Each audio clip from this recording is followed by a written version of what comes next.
good afternoon, and thank you for being here today.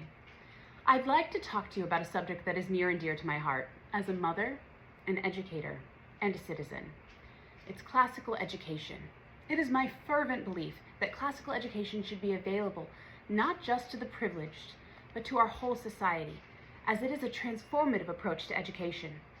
It is deeply rooted in the wisdom of the past, and it is not only relevant for modern learners, it is profoundly beneficial for shaping thoughtful, articulate, and intellectually resilient human beings. In a world saturated with information, overwhelmed by distractions, and often divided in conversation, classical education offers clarity, discipline, and a pathway back to civility. Now let me begin with one of the distinctive components of classical education, the study of Latin. Now some may ask, why study a dead language? But Latin is not dead, it lives vibrantly within our own. Over 60% of English words are derived from Latin. And among academic vocabulary, think your medical degrees, think your law degrees, think your scientific degrees, that vocabulary number rises to nearly 90% according to the National Research Council in 2003. Learning just one Latin root can unlock 25 or more English words. For example, the word port, which means to carry. It unlocks words like export, import, importance, portage, report, reportable, support, deport, and so many more. One Latin root unlocks so many English words. Think about what that can do for a child. Think about what that could do for you. No, for a student, learning Latin is like receiving a master key that opens door after door in reading comprehension, in writing precision, in vocabulary mastery, not to mention what it can do for a student's performance on the SATs. Take, for example, this chart. Learning Latin truly is a cheat code to learning English.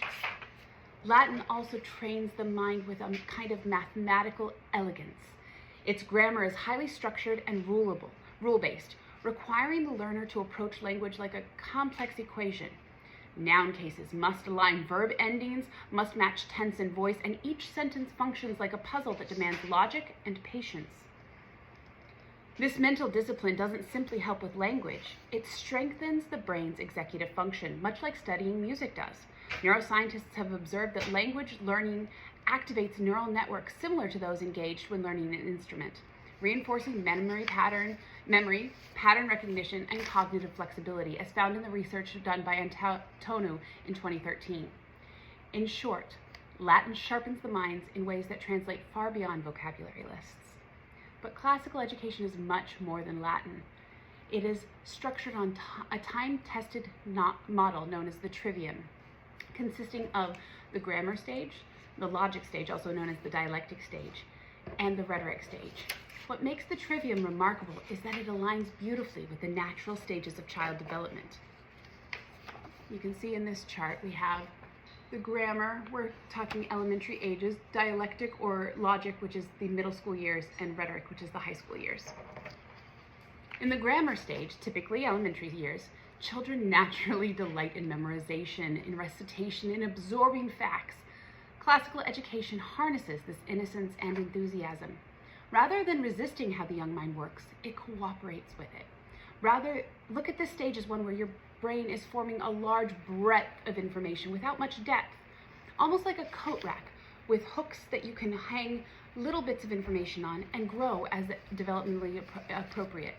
We don't expect much more than rote memorization at this stage, but that memorization will bear fruit in future years by giving the child a stable foundation to build upon as development allows. The next stage is the logic stage, often corresponding with middle school. This is the period when children begin to challenge, to argue, to question, and seek explanation. Oftentimes, both parents and educators find this to be among the most challenging times to shape both young hearts and minds. But instead of dismissing this shift, classical education welcomes it.